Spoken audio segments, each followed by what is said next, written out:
Hello friends, welcome back to our channel বৃষ্টি রীতি কথা। আমি অনন্যা নিয়ে চলে এসেছি একটা নতুন ব্লগ।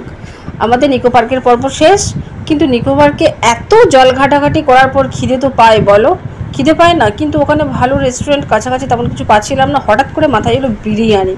অনেক দিন বিরিয়ানি খাওয়া হয় না। বিরিয়ানি মানেই মাথায় আসে কি? আরসালান বিরিয়ানি, দাদা বৌদি বিরিয়ানি, এগুলো তো মাথায় আসে। কিন্তু দাদা বৌদি বিরিয়ানি খেতে গেলে সেই ব্যারাকপুর, এখন অনেক দূর। তাহলে কাছাকাছি হাতের সামনে পেয়ে গেলাম আরসালানের বিরিয়ানি। তো চলো, যেমন চিন্তা তেমন কাজ, আমরা বেরিয়ে পড়লাম আরসালানের বিরিয়ানি খেতে। ও বাবা, সেখানেও গিয়ে শান্তি নেই। সেখানেও গিয়ে দেখছি এইয়া বড় লাইন। লাইন দিয়ে দিয়ে জীবনটাই যেন শেষ হয়ে গেল। যেখানেই যাও শুধু লাইন। পার্কে যাও লাইন, ঘুরতে যাও লাইন, খেতে যাও লাইন, সিনেমা দেখতে যাও লাইন, যেখানেই যাও শুধু লাইন লাইন লাইন। এখানে অন্তত 1 ঘন্টার মতো লাইনে দাঁড়িয়ে আছি। দাঁড়িয়ে দাঁড়িয়ে দাঁড়িয়ে দাঁড়িয়ে জাস্ট ফেড আপ হয়ে গেছে, আর ভালো লাগছে না। সবাই মিলে দাঁড়িয়ে আছি। বাচ্চাগুলোকে তো ভীষণ খিদে পেয়ে গেছে, ওরা তো পাচ্ছে না। আর এই মহারানী দেখো না, কী সব জলে টলে নেমে, মানে জলের কিছুতে, মানে ওর কি একটা গোটা বেরিয়ে গেছে, ওর সেই নিয়ে এখন মাথা খারাপ হয়ে যাচ্ছে। আমি বললাম তো দেখো, তো তারপর লাইনে দাঁড়িয়ে আছি। বাচ্চাগুলোকে এত খিদে পাচ্ছে, ওদের জন্য একটু পাপিয়া কেক কিনে নিয়ে এলো। কেকটা বাচ্চাগুলোকে একটু খাওয়ানো হচ্ছে। আর আমার নন্টুমণি তো একদম বিন্দাস। আমার সন্টু, নন্টু, ঘন্টু সবাই বিন্দাস। 3টে আমাদের সব টু আছে। তো দেখো, ও তো বেশ দাঁড়িয়ে দাঁড়িয়ে মজা নিচ্ছে। এত ঠান্ডা, এত কুল, এত ভালো, এত ভালো। ওকে শুধু টাইমে খাইয়ে দিলে ব্যাস, ওর কোনো জ্বালা নেই। আর কিউটের ডিব্বা একটা, ঘাটটাকে লটকে দেবে, সবসময় ঘাটটাকে মটকে দেবে, এত বম্বাস, সবসময় কথায় কথায় রাখ। তো তারপরে আমাদের হচ্ছে, আমরা ভেতর থেকে রেস্টুরেন্টের বাইরে দিক, ওই দিক দিয়ে আবার যাওয়া যায়, জানো তো। ফ্রন্ট সাইড দিয়ে না গিয়ে আমরা ব্যাক সাইড দিয়ে রেস্টুরেন্টের ওপরে অ্যাট লাস্ট চান্স পেলাম।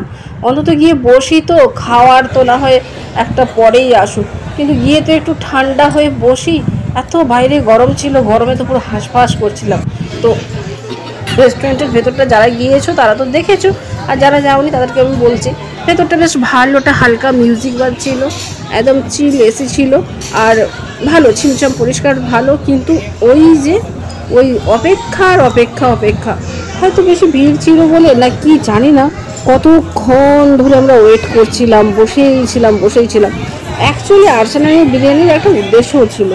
এই যে আমার ভাইয়ের বউ মামনের অনেক দিনের খুব ইচ্ছে ছিল দাদা বৌদির বিরিয়ানি খাবো, আরসালানের বিরিয়ানি খাবো।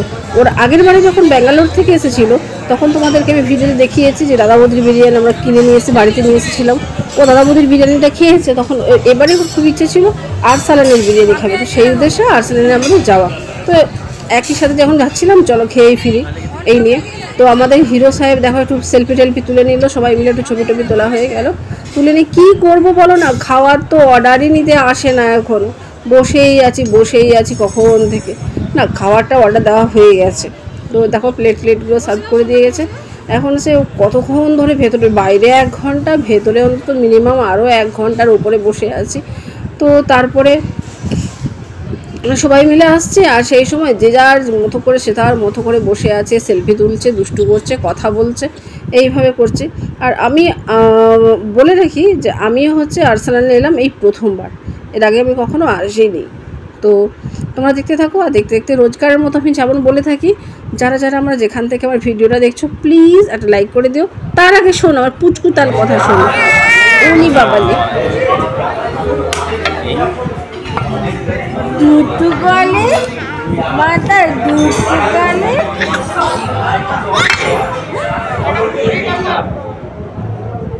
কত কিউট আমার মাম্মাটা, আমার মাম্মা তো সোনার মাম্মা।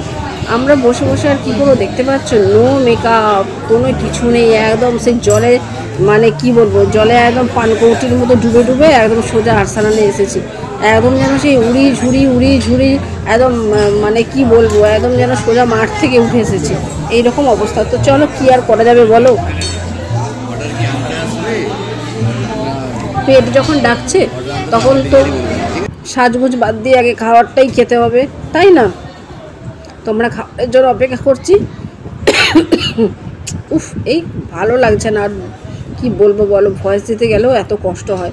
তো দেখো, সবাই খাওয়ার জন্য বসে আছি। হ্যাঁ, যে কথাটা বলছিলাম, বলতে বলতে রয়ে গেলাম, সেই কথাটা আবার বলি। যারা যারা আমার ভিডিওটা আমার চ্যানেলে ভিজিট করতে এসেছো তাদেরকে প্লিজ একটা কথা বলবো, আমার চ্যানেলটাকে সাবস্ক্রাইব করে আমাকে একটু সাপোর্ট করো। আর যারা যারা আমার রোজকার ভিউয়ার্স তাদের জন্য তো জাস্ট লাভ ইউ অল। সবাই আমাকে একটু সাপোর্ট করো, পাশে থেকো। আর এই দেখো দেখতে দেখতে এসে গিয়েছে। আমাদের রানাবাবু বলেছিল ও বিরিয়ানি খাবে না, কিন্তু হ্যাঁ সে যে বিরিয়ানিটাই খেলো, ওই হচ্ছে চালাক নম্বর 1, বুঝলে?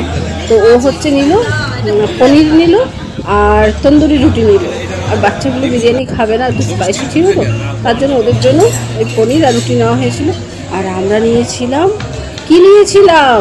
আরসালানের বিরিয়ানি। বিশ্বাস করো আরসালানের বিরিয়ানির টেস্ট জাস্ট ওয়াও, মুখে লেগে থাকবে। অনেক বিরিয়ানি খেয়েছি, অনেক রকমের খেয়েছি। দাদা বৌদির বিরিয়ানি দাদা বৌদির মতো, আরসালানের বিরিয়ানি আরসালানের মতো, দারুণ টেস্ট ছিল। আলুটা তো এত সফট, মানে ভীষণ সফট। একটা বেশ ভালো সাইজের একটা মাংসের পিস ছিল, বেশ বড় সাইজেরই মাংসের পিসটা হবে। বড় লেগ পিস ছিল আমার পাতে, জানো তো, আমার প্লেটটাতে বড় সাইজের লেগ পিস ছিল। আর একটা ডিম সেদ্ধ ছিল, আর একটা বেশ বড় সাইজের আলু। এই দেখো কত বড় সাইজের একটা চিকেন পিস, একটা বড় আলু, আর একটা ডিম সেদ্ধ। আর মোটামুটি যে কোয়ান্টিটি ছিল ঠিকঠাক কোয়ান্টিটি, একদম অ্যাভারেজ কোয়ান্টিটি ছিল। বিশ্বাস করো খেতে এত টেস্ট। আলুটা দেখতে পাচ্ছ এত সফট, মানে ভীষণ সফট। তো আমরা অনেক রেস্টুরেন্টে খেয়েছি, কিন্তু আমার মানে আরসালানের বিরিয়ানিটা বেশ ভালো লেগেছে। একদম জুসি খুব সুন্দর লেগেছে, ভালো লেগেছে, কিছু বলার নেই, একদম জাস্ট অসাম। আলুটা কত সফট। তো চলো আর বেশি বক না করে সোজা আলু দিয়ে একটু বিরিয়ানি নিয়ে সোজা মুখে চালান করে দিলাম। জাস্ট অসাম, দারুণ খেতে লেগেছে। তো ওই ফুড ব্লগার যারা তারা কত সুন্দর করে বলে না, আমরা তো বলতে পারি না। এই দেখেছো রানা হোসেন কীর্তি অমনি তন্দুরি মন্দুরি অর্ডার দিয়ে তারপরে আর খেতে পারলো না। কেন জানো তো, এটাও একটা বলি, তন্দুরিতে যে ও পনিরটা অর্ডার করেছিল না, জানি না কেন একদম টেস্টলেস লেগেছিল, একদমই ভালো লাগেনি। যতটা বিরিয়ানি ভালো লেগেছিল, তন্দুরির পনিরটা একদম টেস্ট লাগেনি। তো চলো অনেক বক করা হয়ে গেছে, আর বেশি কিছু বলবো না, তোমরা দেখতে থাকো। আর যেমন আমাকে সাপোর্ট করো প্লিজ তোমরা একটু সাপোর্ট করতে থাকো। আবার হ্যাঁ, তাদেরকে বলছি যারা যারা প্লিজ আমার চ্যানেলটা ভিজিট করতে এসেছো তারা প্লিজ আমার চ্যানেলটা ভিজিট করো। অনেক রাত্রি হয়ে গেছে, খাওয়া দাওয়া করতে প্রায় 12:30 মতো গেছে, 12টা 12:30 রাত্রি। এবার বাড়ি যেতেই হবে, আর পারা যাচ্ছে না, ভীষণ টায়ার্ড। সকাল থেকে সেই যে বেরিয়েছি, ভীষণ টায়ার্ড। আর বেশি বক করবো না। দেখো না ওভার ভয়েস দিতে দিতে আমার জিভ দিয়ে পুরো জলই পড়ছে টপ করে। তো আর লোভি দেবো না, চলো আজকের মতো আসি, টাটা, বাই বাই।